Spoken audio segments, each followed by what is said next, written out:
Wow. Thank you very much. Thank you, everybody. Thank you for coming out here. This is great.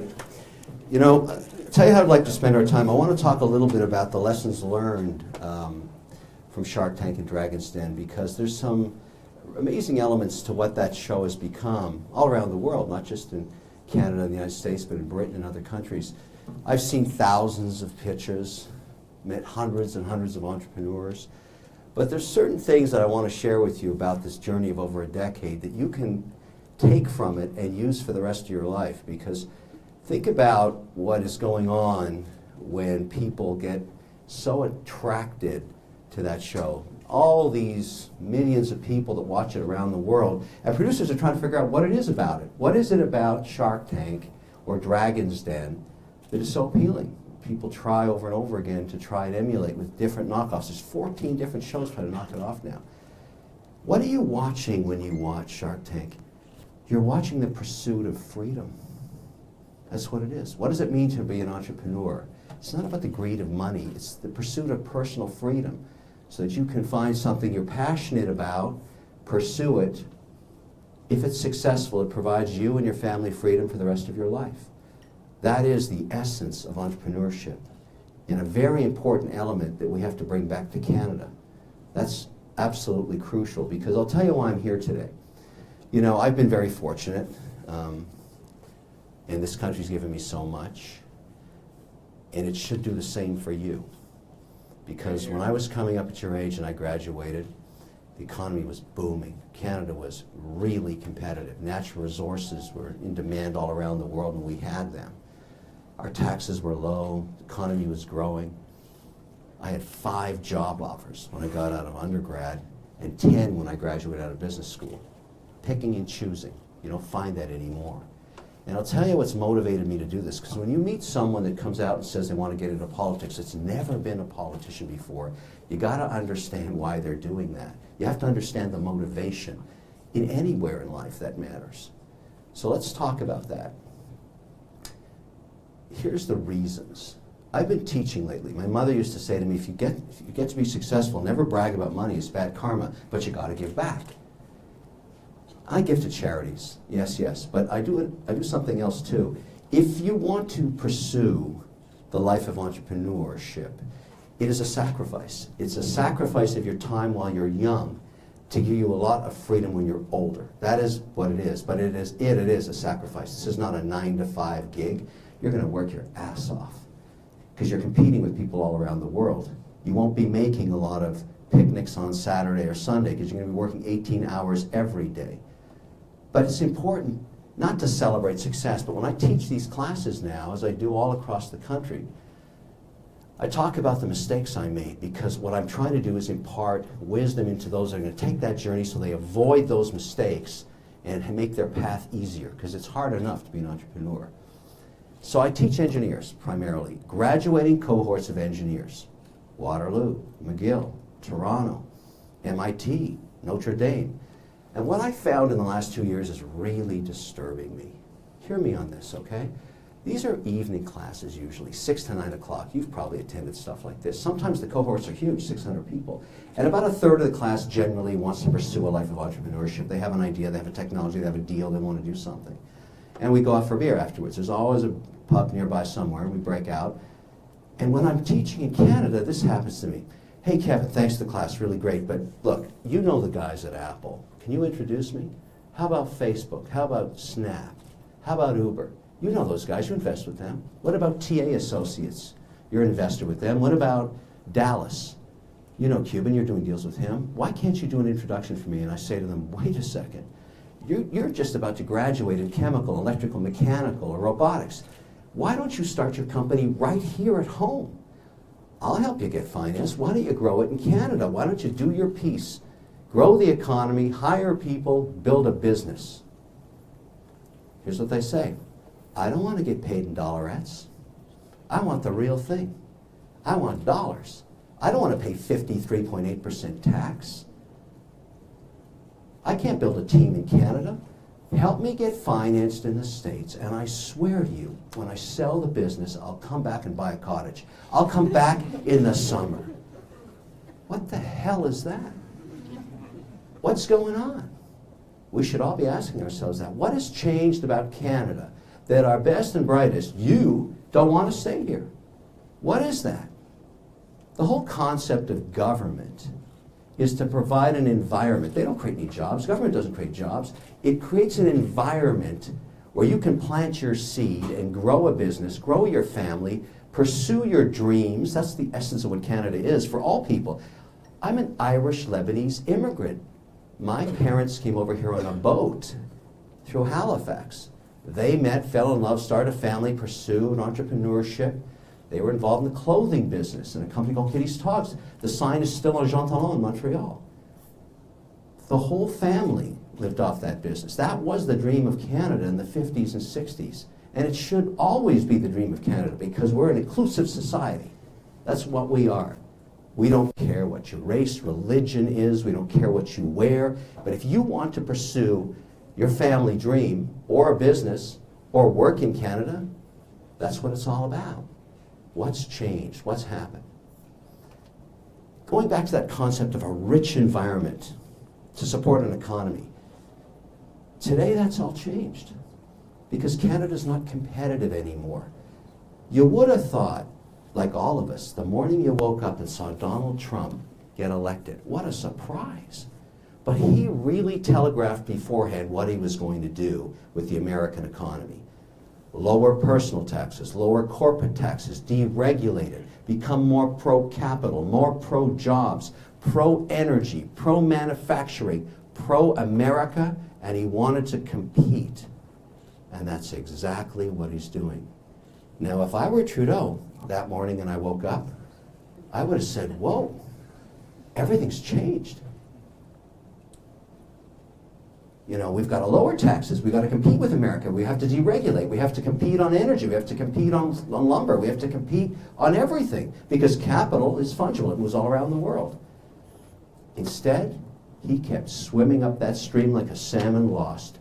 More taxes, more personal taxes, more corporate taxes, more regulation, more moratoriums on natural resource development, more carbon tax federally on top of provincial, making Canada today the least competitive jurisdiction in North America.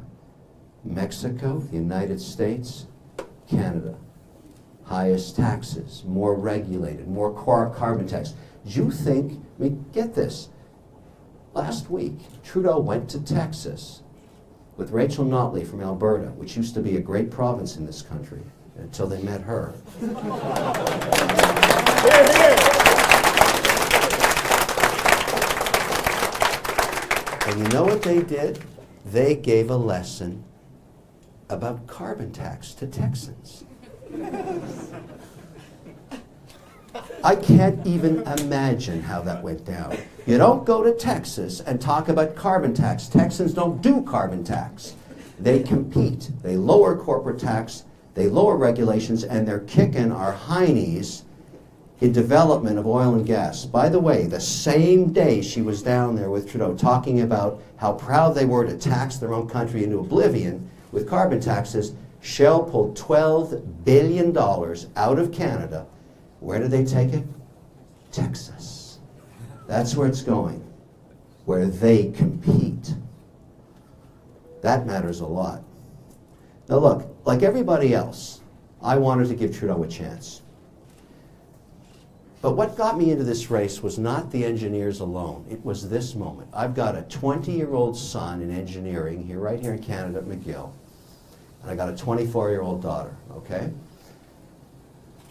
I saw that document. You could time my entry into this race when that document came out of the Trudeau government that said we're going to run deficits under his leadership for the next 38 years, leaving this country $1.5 trillion in debt. There is no chance in hell I'm going to let him do that. That tells me, hold on. Here's what's going to happen. I'm going to win this leadership race, and then I'm going to shine the light of transparency and accountability on Justin Trudeau and make his life a living hell for the next 2 years.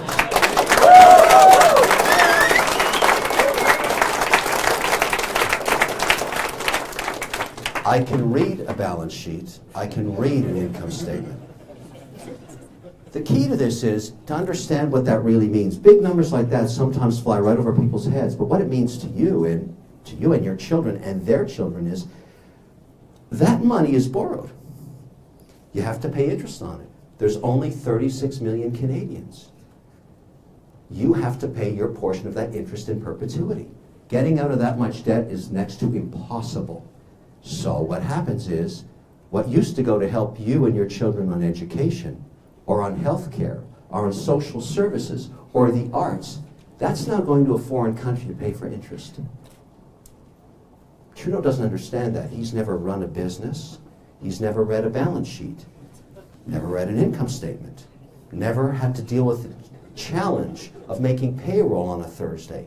Doesn't understand the compassion of people that do want to pursue that or respect them for doing it. He's never done any of that. He was born with a silver spoon in his mouth. Doesn't understand what it takes to do it on your own. When I got married, I had nothing. I've made every dime myself. I'm not a politician. I don't owe anybody anything. I ask a very simple question of all of you. How is it possible a country as rich in bounty as ours, we have everything everybody wants all around the world, and more than anybody has of all of it. We have the largest border on earth. Where is it written in the Canadian Constitution or on your passport where it says you have to suffer incompetence and mediocrity in government? Why? Why? Why? Why don't we change it? Why don't we bring some executional excellence to the business of running our country? Why don't we look at other countries that have done the same thing? Look at Switzerland. There are no deficits in Switzerland. The people hire good managers to run their country so that it can provide all the things they want, and they don't take risks with debt because they set goals and they achieve them. The definition of leadership is to find great people and ask them to do extraordinary things for you. Now let's talk about Trudeau as a manager. He talked about diversity, diversity, diversity, diversity. I applaud it. He never, ever once uttered the word competence. Competence.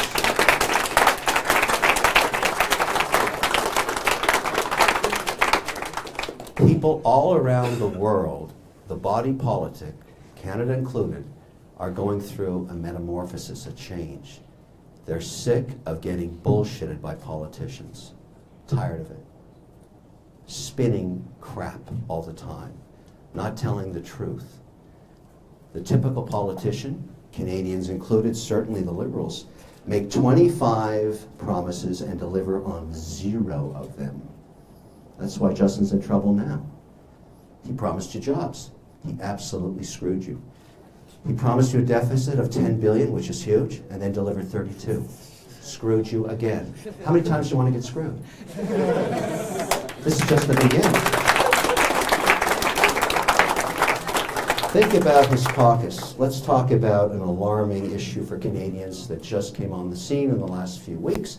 Images of people crossing the border in Manitoba with children in the freezing cold across frozen rivers, walking into Canada. We don't know who they are. We don't know if they have any papers or not. We have a law. And it basically says if you come to a port of entry in this country, by car, by rail, by air, and you walk up to the officer and they ask you, have you applied for refugee status in the United States?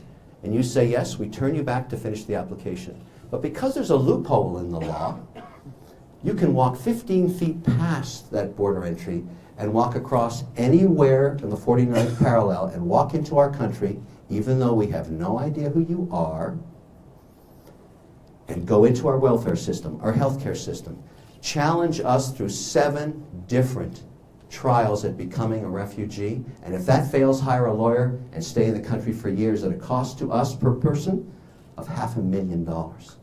I'm not cool with that. I am an immigrant. Many in here are also, or children from parents who immigrated here, all came through legally. They went through the process. There are thousands waiting to come into Canada, and yet we let people walk over the border and take their place instead? Not good. Now, there is a man that's working for Trudeau. Talk about team, talk about management, talk about building a country around good managers, good MPs. Ralph Goodale. Don't know Ralph, never met him. Listened to him for the first time last Saturday when Evan Solomon asked him, what are you going to do about this problem? Now, there must be some disease you catch if you stay in Ottawa too long as a politician, because he spoke for 8 minutes and said nothing. That's a disease. That's the kind of guy I would fire, because he doesn't have a solution to the problem. The whole concept here is, the plan is to find men and women that can run the country with one objective, just one. Not 25 promises here, one promise. I'm going to grow Canada at 3%. I'm going to triple its growth rate so you can get employed. And why would I do that? Canada doesn't work at 0.7% GDP growth. That fighting you saw between the provinces and the federal government in the last few weeks is because there's no money. It's not growing. Why isn't it growing? Because Trudeau has no idea how to run a business. He doesn't understand that overtaxing the country makes it uncompetitive and capital goes elsewhere, just like Shell. Took that money out, not coming back, going to invest it in a much more competitive place. The plan is to make Canada competitive. Whatever Trump does, people ask me, what's my tax policy? Wait 6 days. Let's see what Trump does on every metric and match everything, because we're going to compete with him. We have a wicked competitive advantage. He's destabilizing travel and immigration in the United States. Why don't we compete this way? Since I announced this leadership bid, I've had phone calls from all these American tech companies who know who I am, and it goes like this. Listen, Mr. O'Leary, you've probably got a 50-50 chance of running Canada in the next 24 months. How about this? Would you help us with this? Some of the best mathematicians on earth are from Syria, Iran, Iraq. Legendary Persian mathematicians now working in robotics, biotech, advanced in artificial intelligence. They won't come to our coding facilities in America anymore because they're worried about their wives and kids. How about this deal? We build a facility in Canada near a university. Could be this one. We then hire people that want to come and work for our company, starting salaries $80,000 up to $250,000 a year. But you got to give a passport to their wife or significant other and their children. Would you do that deal? And I said, let me think about that for 1 nanosecond. Yes, I would. I do it like that. Because think about India. Modi, we're competing with now. India's planning on growing at 7%. Wow. How's he doing it? Digital, baby. All digital. Every single industry is going to get digitized, including all the natural resources there. We're going to do the same thing. Coding, robotics, digitization. I want all those jobs in Canada. We've got to compete with those guys. We have to expand our horizons. Our agricultural resources. I was just in Saskatoon yesterday. New plan. Let's go to China. Let's sell lentils. We're the best growers of lentils in the world. Why haven't we opened it up yet? Why don't we get on board and start thinking about selling all around the world? My attitude is if a politician opens their mouth and doesn't create a job, they are wasting oxygen. That's basically how it works.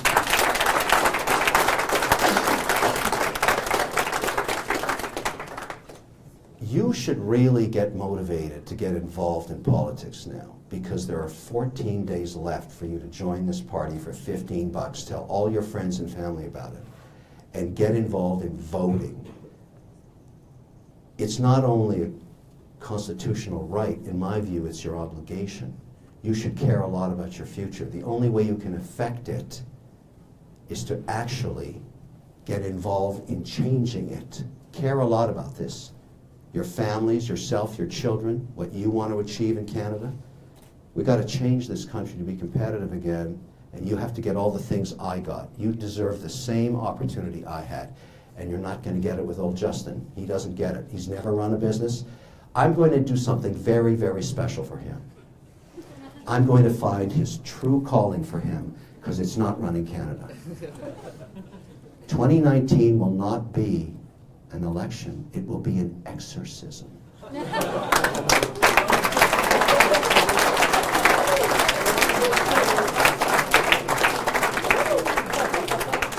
The plan is simple.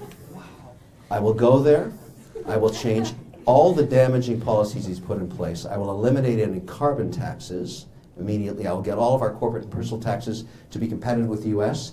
Then I will do what I do every day. I will go to Mumbai, Shanghai, Hong Kong, Geneva, New York, and tell them in London too, Canada is open for business again. That's the plan.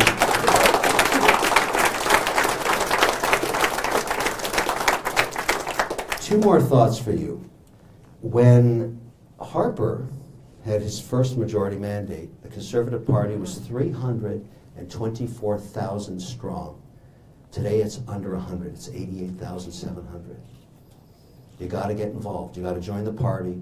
You got to be part of this change. We have not had a candidate in the Conservative Party in 20 years that could go to a college, university, or tech school and get people out like you're out here today. Tomorrow at Queen's, 900 students will be waiting.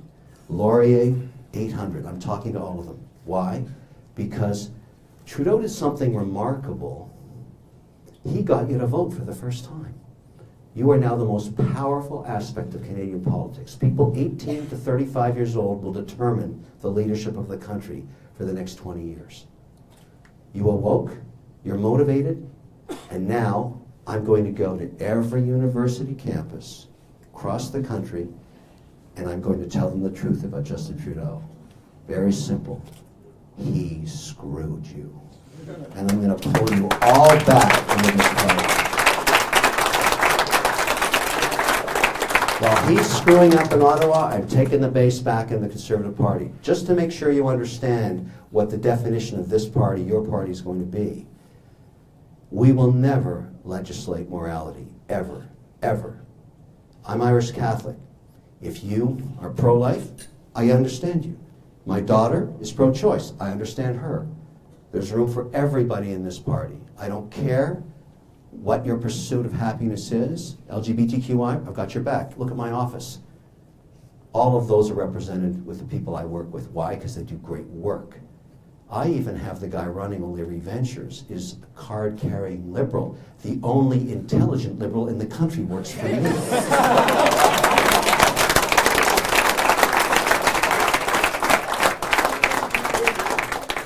This is about doing great things with a country that is remarkable. So much bounty, only 36 million people. We can really kick ass here. We just got to get in gear and focus on what matters.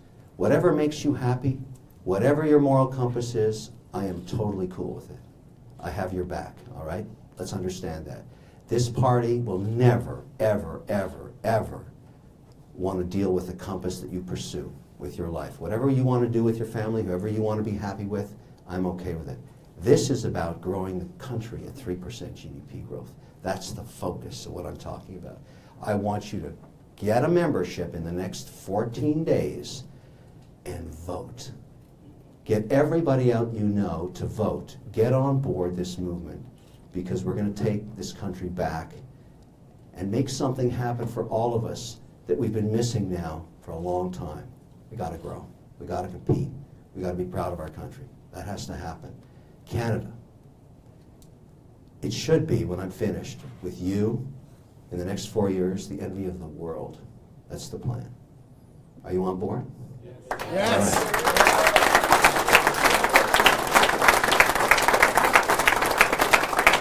Now, before we all melt or internally, spontaneously combust in here because it's hot, I'm happy to answer any questions you've got. Yes, sir. Mr. O'Leary, the one question I have is, although your plans for the economy is great, you have budget plans. However, you got to take into consideration that a lot of people, they don't really necessarily care what they understand the economy numbers. They simply want to do what is ethically correct. And what do you propose? How do you plan to attract those voters who are not interested in the economy, who are just saying, "Oh, Trudeau's letting Syrian refugees in. He's doing a great image for Canadians." How do you attract those votes?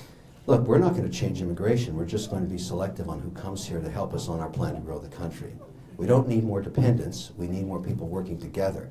I'm not worried about those that aren't motivated by economic momentum. That doesn't matter, because what they care about, they want a social net. Not everybody's going to be fortunate in this country. We've always promised we take care of those that aren't.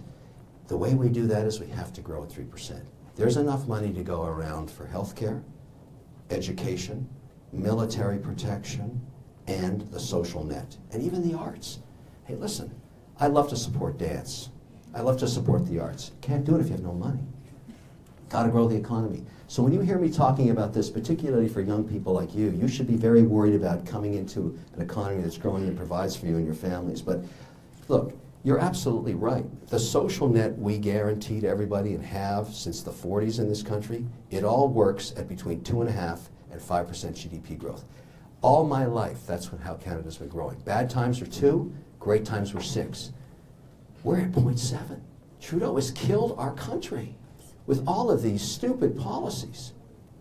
I mean, you gotta wake up and smell the roses. There's no growth. And the way it manifests itself, you can't get a job, your parents can't get a wage increase, and we're fighting about money all the time. The hospital in Halifax, where I was campaigning a few weeks ago, you can't drink the water in it. And we're in Canada here. Think about that. Think about it. You're sitting in the hospital bed, you can't drink the water. That's not cool. We gotta fix all that. But I'm aware of what you're talking about. But believe me, for you, I'm worried about the future and this economy. You got to think about that, man. It's a big deal. Yes, sir, right here. I was wondering, what's your opinion on Gerald Butts? Yeah. Gerald Butts has done a tremendous amount of damage in Canada because he was part of McGuinty's mandate here in Ontario. I believe out of the $308 billion that we're in deficit now, in debt in this province, one of the highest debt jurisdictions, $200 billion of it are on his head. He wasted a ton of money. Now that virus is now infected Ottawa. They took 13 people, including Butts, to Ottawa to work with Trudeau. And all of these insane policies of taxation and green tax and carbon tax, that's all Butts. I don't think Trudeau dreams this stuff up. Butts sits with a 60-watt bulb in the basement dreaming of what he can tax next. That's it. Got to get rid of him too. A lot of people don't know who he is. I'm impressed you know. I'm firing all of them. They're all of them. Butts too. Yes, sir, right there. For all young aspiring entrepreneurs in Canada, what is the one piece of advice you could give us to get us on our feet? I'm going to give you 3 pieces of advice. 3, okay? I'm going to give you 3 things you should learn. And the way I learned this was watching it happen in front of my eyes for over a decade. If you've ever wondered about the people that actually get financed on Dragon's Den or Shark Tank, there's 3 attributes that are common in every single pitch. It does not determine the outcome of the business. It determines the hardest part to get financed. 3 things. They were able to articulate the opportunity in 90 seconds or less, 100% of the time. The ability to communicate your vision of what your business is has to be done in 90 seconds or less. The majority of them do it in 60 seconds or less. A clear, crystal vision of what that is. I'll take a really ordinary example.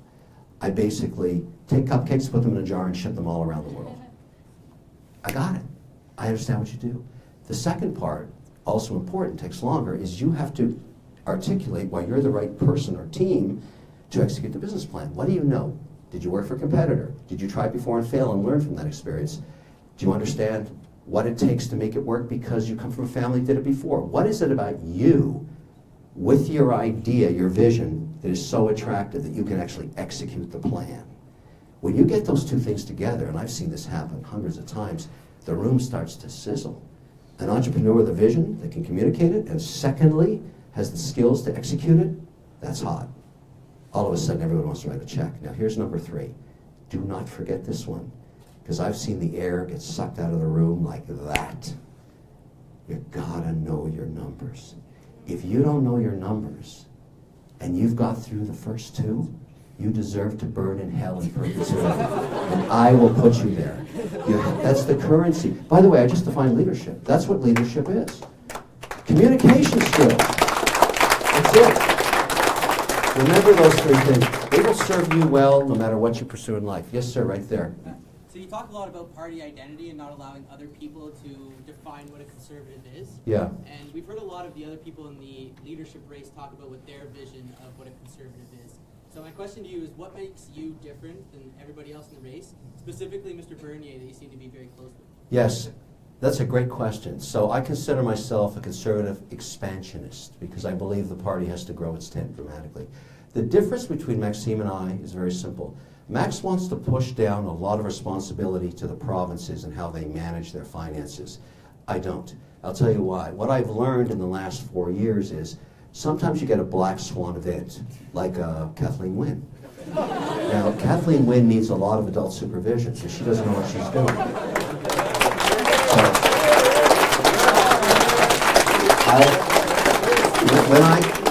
when I tell you that we're going to get a 3% growth mandate for this economy, every single leader of every province and every municipality has to get on board. If they don't get on board with me, I will be a federalist with them, which means, take for example Kathleen Wynne. She wants to impose a carbon tax on all of us here in Ontario. No problem. I'll deduct it from transfer payments. Gone. Just like that. Sue me. Try me. Watch how this works. I will not tolerate incompetence and mediocrity anywhere. That's my promise to you. I can't fire her. But listen, think about what I've done with her. 2 years ago, she had 46% in her approval ratings in this province. My first open letter to Kathleen. I've done 4. She's now at 13%. And I'm not finished.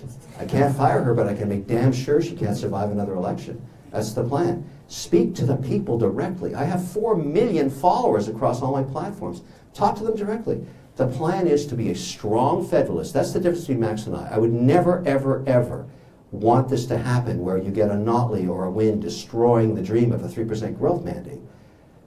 I will do everything in my power to make sure that they behave properly. That's my point. Thank you. Yeah. Yes, sir. Yeah, so you were talking about Shell a lot, and my question is, why is this sort of attitude to conform to Shell's needs and sort of lower the tax? Instead, why is the attitude to sort of go after and try and work with countries like the United States and have a sort of simultaneous vision on the carbon tax and make Shell conform to you, I mean, the way the environment's going? Well, there's 2 questions there. Let's talk about carbon tax, though, because I'm an environmental studies guy. And so I spend a lot of time looking at what the appropriate way to deal with emissions is. Here's why cap and trade doesn't work and why it's folly. Let's be very simple about it. We got 2 companies, okay? We got one that's rich, big balance sheet, been successful, has huge market share in whatever it does, 5 smokestacks, pumping out, spewing out emissions. None of us want that. Right beside it is a small innovative company with a single smokestack, can't afford anything because it's a startup. The large company doesn't ever have to stop polluting. It simply goes to its balance sheet, calls up its bank, borrows money, and buys carbon credits. What the hell is that? They keep spewing it out, they just buy carbon credits. The small guy right beside them says, I can't afford to buy carbon credits. I have to innovate with carbon sequestration technology or scrubbing technology or new technology that isn't as emissive in terms of emissions. And they innovate. Now, the only reason governments try and price carbon, and this is clearly the case in BC and now in Ontario, and it's something Trudeau's doing too, is to grab the cash for themselves. Better idea is to simply do what we did 42 years ago in the automotive industry. When we said to all of them, both governments, Canada and the United States, said, look guys, you're the #1 polluter here and nobody likes what's going on. You give us targets over the next 30 years, decade by decade, what you can achieve, and we'll leave the money on your balance sheet, you create new jobs. That's where the catalytic converter came from, an old technology, but the first innovation that started to reduce emissions.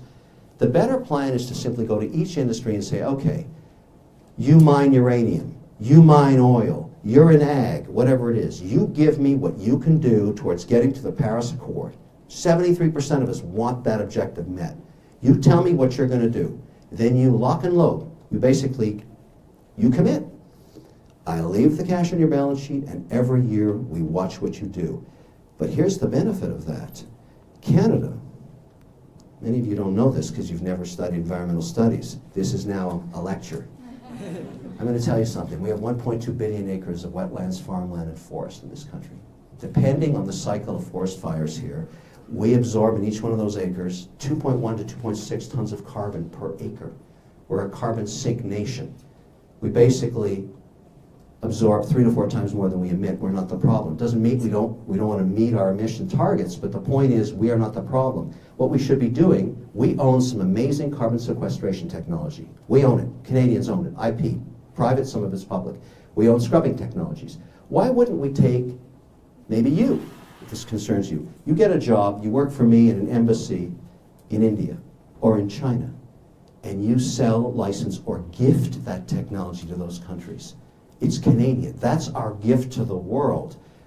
Not just a gift, we may sell it. We create jobs, we provide new ways for them to reduce their emissions. They're responsible for 40% of it. We got to get those guys on board. This is the new way to take the Canadian brand way up, way up. Why isn't Trudeau doing that? He has no idea. That's why, no idea. But that's the plan for carbon emissions. Regarding taxes, we don't need the lowest taxes. We just need to compete. We just need to compete. You tell me what Trump's going to do, I want to compete. I want to compete. I want to wave the flag saying we are as good as anybody else, but wait, we're better. Because we don't care what your race or religion is. You're still a Canadian to us. That's what matters. Yes, ma'am. Okay, I think you're definitely on the right track for the economy and everything. I'm part of the party. I'm still deciding who I want to vote for. Not anymore. You've decided. It's based on this one question. Do you believe, what do you believe, the Canada-Israel type of relationship will look like? I've always supported peace and a two-nation solution. Always, always. What happened in the UN was an embarrassment to that process. Big mistake for all of us. Look, we need peace there. We got to resolve Jerusalem. That's the last stepping stone, and then there'll be peace. We all want peace. Yes. Also, I want to trade more with Israel. They've got some amazing tech over there.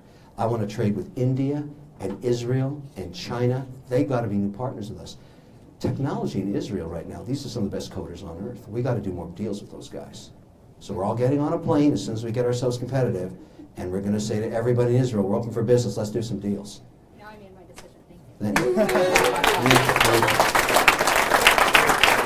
Okay, yes sir, right there.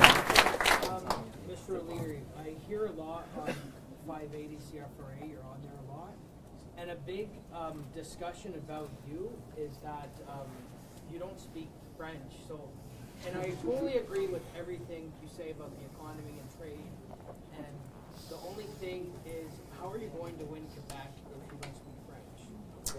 It's a great question. I've immersed myself with a coach now, trying to get in an hour to 2 hours a day, but I'm not going to learn fluent French in 15 days before the membership vote's over. It's a commitment. We haven't had a modern prime minister that hasn't at least respected the language. I mean, Harper got a lot better during his mandate. I have to be able to debate Trudeau in 24 months in French, and that's just part of how this whole thing works. So, je suis le seul qui peut battre Justin Trudeau. And I'm getting my thing together here. I'm working on it. Okay, let's hear it right here. Hello, Mr. Wonderful. My name is Lynn. I was wondering if you could sign my book just in case that we don't. I'll do it when this is over. We'll take a few pics and stuff, and I'll sign your book. Thank you so much. That's so nice to meet you. Can I give you a handshake? Yeah, sure. Thank you, that's great. All right, right behind, right you sir, right there. Hello, Mr. O'Leary. Yes. My dad said the most important thing he ever learned through school was his teaching degree because it gave him the ability to talk to an audience and know when people are understanding what he's saying. Right. With that being said, how are you going to be able to articulate your excellent ideas to the country so that people will actually vote for you? Well, I'm in the process of doing that now. I have the largest social media base of all the candidates, but the whole key is here that we've had a real challenge in this party, and I've learned something crisscrossing the country. And if you're all conservatives here or want to become one, I want to explain one of the things we're going to fix.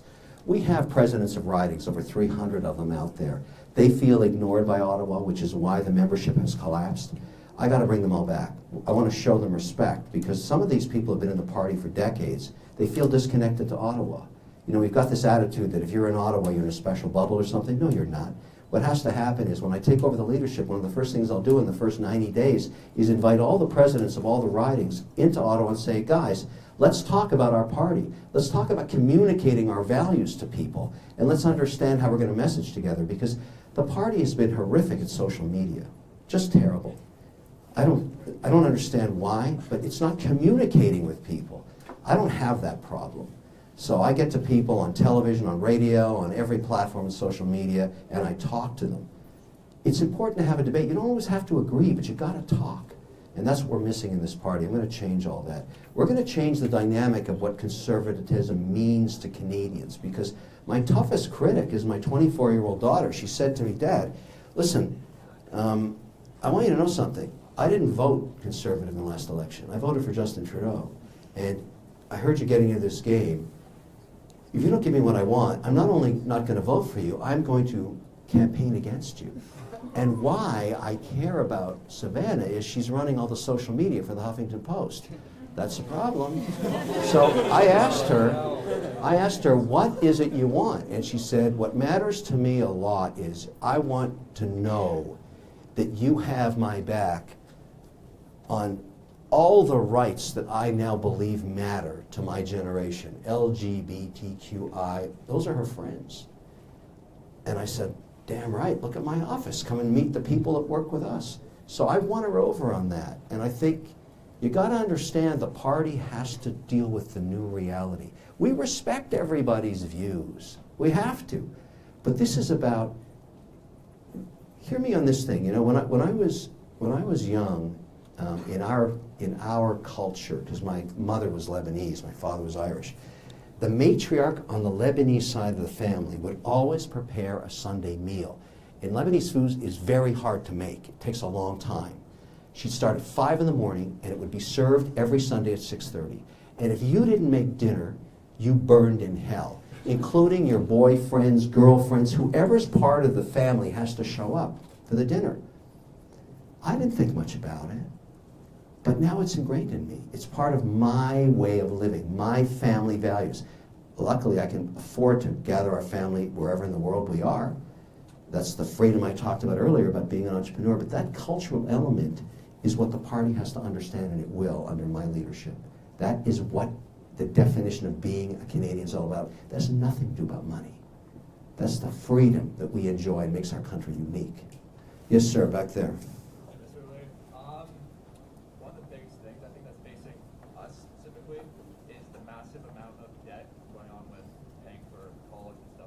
Right. I think one of the big issues was we came to university without getting a education of finances. Yeah.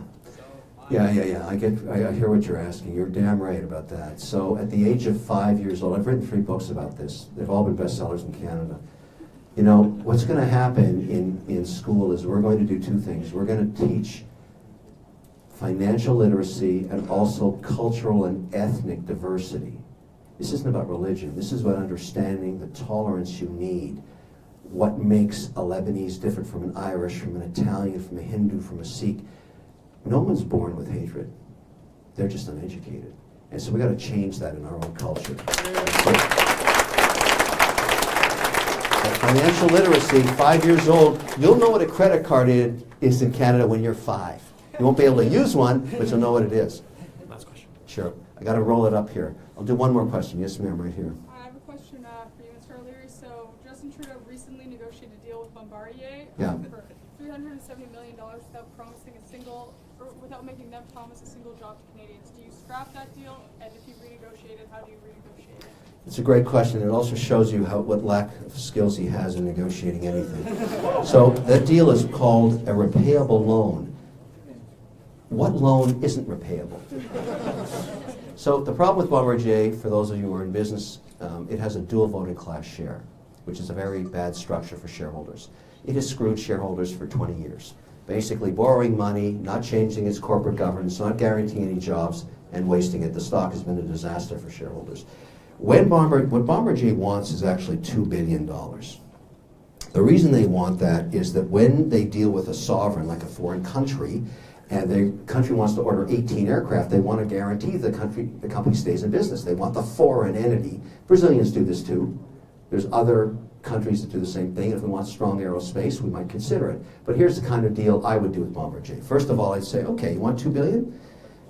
I'm going to send in the Caisse Depot, which is a private equity firm in Quebec, one of the best in the world that does market-based deals. I'll send their team in to meet the management, look at the workflow, look at and assess how the company is structured, then come back to me, and we'll probably structure it this way. A third of it, 600 million in equity at a massive discount to where the share price is trading at. Number two, something called mezzanine debt, which is a higher interest rate for a shorter period of time, maybe 3 to 5 years, let's say 7 to 9%, another 600 million. And then another 600 million in long-term debt. And I will reserve the right for the Canadian people to get a piece of each of those without any restrictions on when they sell them. I will make money in investing in Bombardier because I will treat it like it's my own money. That's how I would actually do a deal with Bombardier, and I would erase the dual voting class share. And if they don't want to do that with me, they can go bankrupt first and restructure. They'll never get another voting class share. But we're going to stop getting screwed by any company. If we are bailing out companies because we want to keep jobs, we are going to make money. We are going to treat them as they are, broken, and we're going to take deals that are market-based. What I just described to you is a real private equity deal that I would price along with a private equity firm, and I would put one person on the board to keep an eye out for us as taxpayers. We would build up that aerospace ability. I've got other ideas for what to do with that as well, but the point is, it's a great last question. Here's what I'm promising all of you. No more stupid deals. That's it. Okay, guys, gotta wrap it up. Thank you very much for your time. I'll sign your book. If you want to do a few shots, let's do it. We've got to give this room up pretty soon. Can we take a picture with everyone behind us? We do have time to do some of the ones over there if you'd like to do that. We also have a 5-minute interview with the local. Okay.